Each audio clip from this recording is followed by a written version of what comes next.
Olá pessoal, aqui é Leonardo Montes trazendo mais um estudo para o canal Voz Espiritualista e hoje o nosso tema é Crise entre os Yanomami, um olhar espiritual.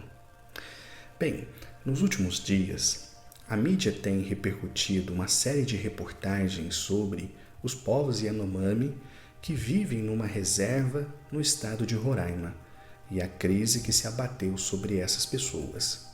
Centenas de crianças morreram nos últimos anos e diversas pessoas estão profundamente doentes. A principal causa deste sofrimento são os garimpos ilegais na região. Basicamente, um efeito cascata, aumento da concentração de mineradores vivendo na floresta e elevando a possibilidade de contágio por malária, devastação da terra em busca de minérios, contaminação das águas dos rios com produtos químicos, intoxicação de indígenas que consomem estas águas e a presença de maquinários pesados que afugentam animais, dificultando a caça. Resultado: doença e fome. Ainda existem indícios de corrupção e vista grossa do último governo, embora se trate de um problema muito anterior a ele. Além, é claro, de algo em que o brasileiro está se mostrando muito bom, distorcer fatos e inventar conspirações. Pois é, numa destas, os indígenas seriam, na verdade, venezuelanos passando fome. Ufa, menos mal, né? Só que é importante lembrar, venezuelanos também são seres humanos. E se isso fosse verdade, seria também um imenso problema, né? Embora, para essas pessoas, eu creio que não. Seja como for, as reportagens mostram ainda diversos outros agravantes: desvio de verbas, desvio de medicamentos, expulsão e ameaça de profissionais da saúde por garimpeiros e sem contar, claro, os políticos que nunca estão sabendo de nada. Enfim, um caos total. As cenas são de cortar o coração. Cenas que parecem incompatíveis com o ano em que nos encontramos, onde penso, tais problemas já poderiam ter sido superados, uma vez que temos meios para isso. Mas claro, isto é apenas uma utopia minha. A realidade é que tudo está muito mal. E como acontece de vez em quando, daqui a pouco, este assunto cairá no esquecimento, até surgir outra polêmica envolvendo outro povo indígena que por sua vez também será esquecida em algum momento, e assim a gente torce para que as coisas mudem um dia. No entanto, como compreender, do ponto de vista espiritual, uma crise dessa natureza? Bem, antes de continuarmos, se você ainda não está inscrito no canal, se inscreva, ative o sininho de notificações, nos ajude compartilhando.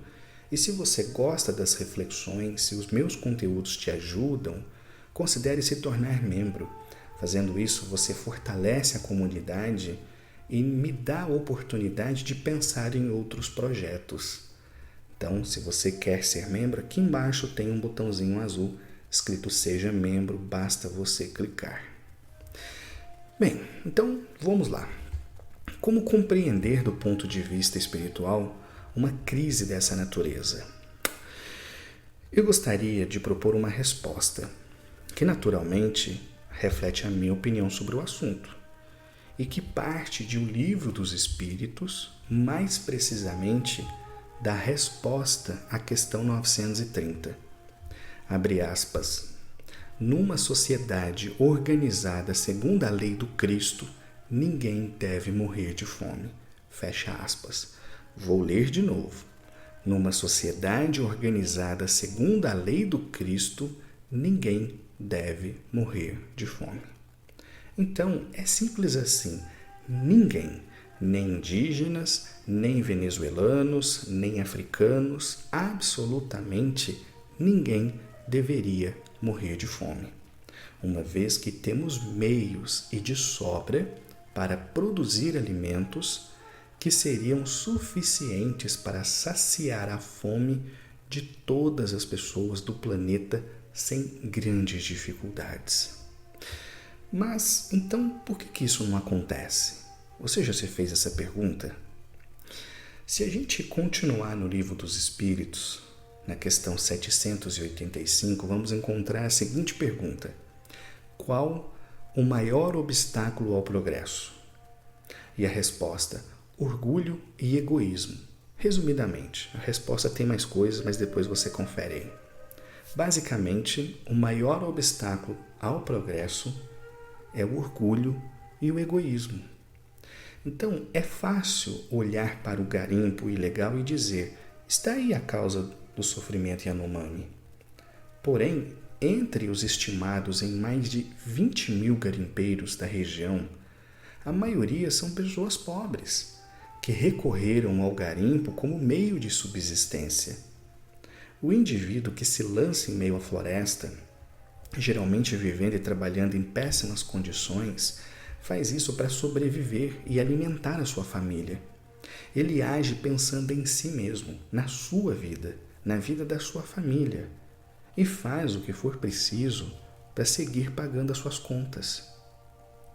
Certamente, se as condições de vida dos garimpeiros fossem investigadas, como outras reportagens já fizeram em outros tempos, encontraríamos também novas tragédias em curso. Tragédias que buscam atender aos interesses de uma pequena minoria, sempre oculta. Com isso eu quero dizer que a grande maioria dos trabalhadores estão ali trabalhando para alguém. Alguém que não aparece, mas que sempre lucra, né? Então, em resumo, o sofrimento não se limita aos indígenas.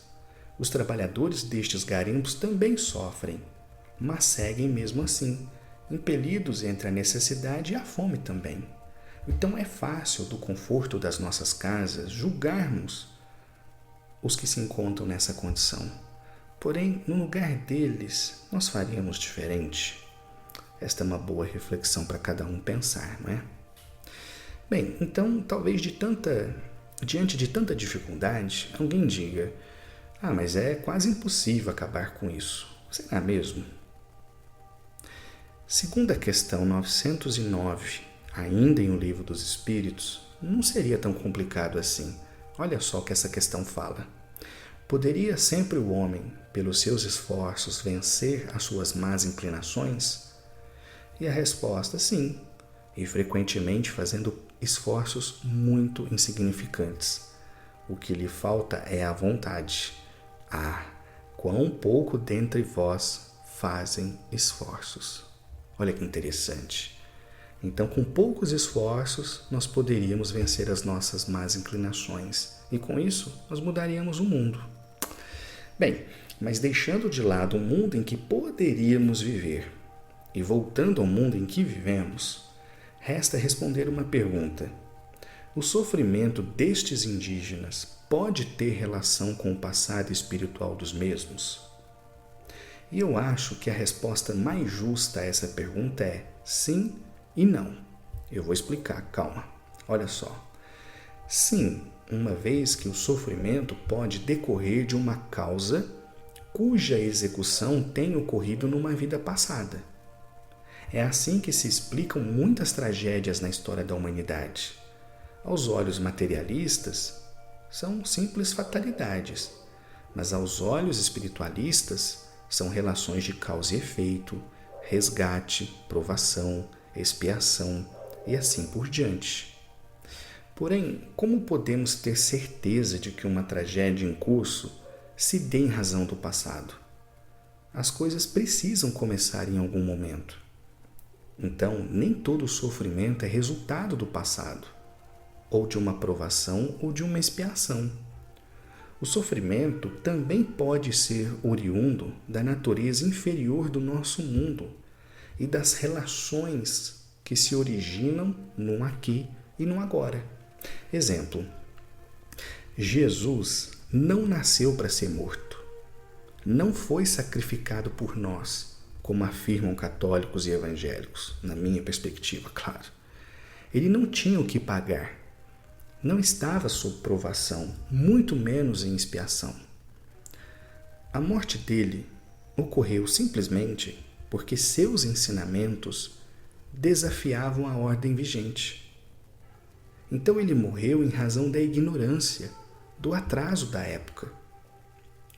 E certamente antes de encarnar, ele sabia dos riscos a que estaria submetido.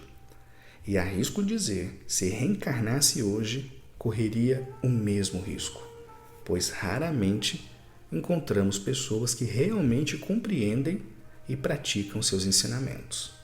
Se ele voltasse, provavelmente seria perseguido por aqueles que dizem segui-lo. Assim, é possível que os indígenas encarnados nesta localidade e nesse período soubessem previamente do gênero de provas a que se sujeitariam, seja em razão dos débitos do passado, seja em razão da febre do ouro que tem cegado tanta gente. Porém, pode ser que nada disso estivesse efetivamente no caminho deles.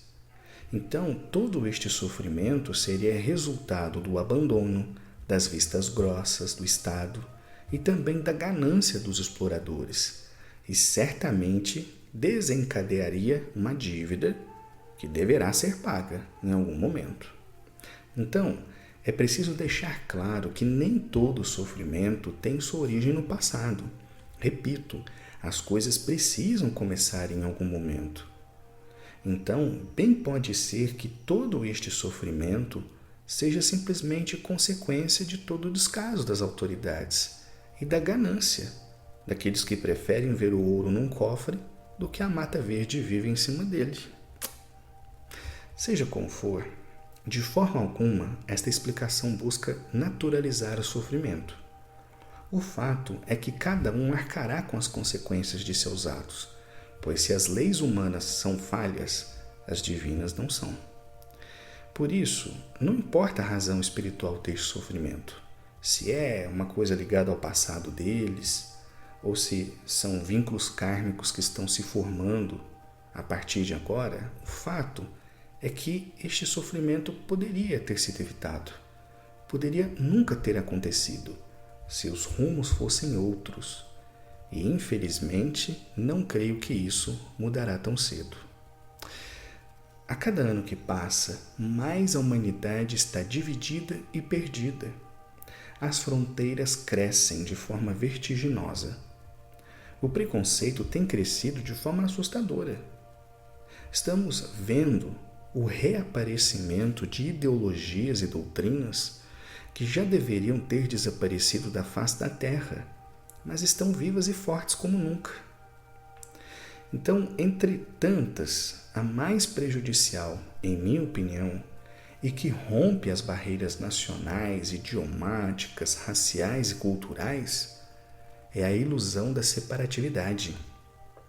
A ideia de que existe nós e eles.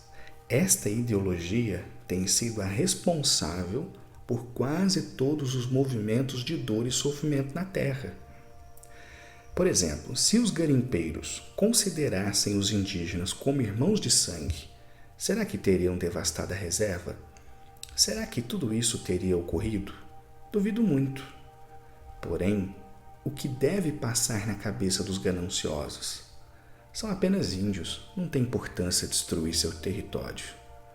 E é com pensamentos dessa natureza que o homem tem feito o inferno na Terra. Então, não existe eles, não existe lá. Somos uma única espécie, vivemos num único planeta. O que se passa num lugar afeta outro. Olha só, estamos vendo em Minas Gerais chuvas que não vemos há mais de 10 anos. Chuvas que vêm da Amazônia. Logo, o que se faz na floresta afeta diretamente a vida aqui no Sudeste. Aliás, se você tiver qualquer dúvida sobre isso, faça uma pesquisa e veja o que existe no restante do mundo na latitude do Sudeste, e você entenderá que só não é assim aqui graças à Amazônia.